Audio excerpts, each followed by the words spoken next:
telling of their 4 different efforts to stop him. Intentional. Sergeant Wander's back here testified that this red SUV blew by me. I waved both arms over my head. I'm in a police uniform. I have an unmarked squad, but I have my red and blues on. And he blew past me. He gets down here to the corner where Detective Casey is standing. Detective Casey runs out into the street, gets close enough to put his hand on the hood of the car. He keeps going.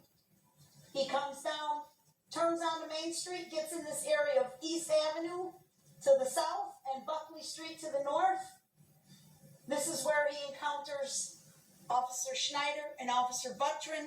They each make a separate effort to stop him, and he keeps going. 4 police officers. It's intentional. He had plenty of opportunity to just stop. Anywhere along the way, one of the officers testified to it. I think it was Officer Schneider. If this was an accident and he mistakenly wandered onto the parade route after passing all this, and he mistakenly wandered onto the parade route, at any point, all he had to do was stop. They could have paused the parade. They could have moved the barricades and escorted him out. They didn't. It was intentional.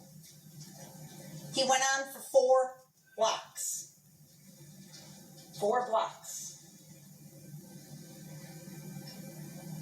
It was intentional.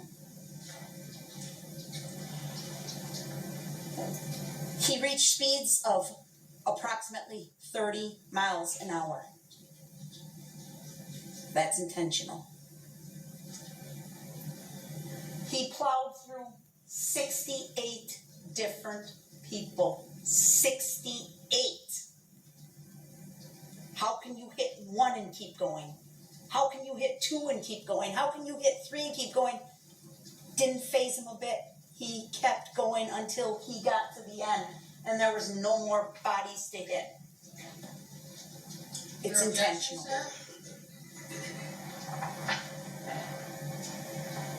Mischaracterization of the evidence. Noted, overruled. His conduct when he left the parade route, we'll get into this. His flight, his hiding, his panic, his desperation to run. Get the hell out of town as fast as he could before the cops came. That shows his intent.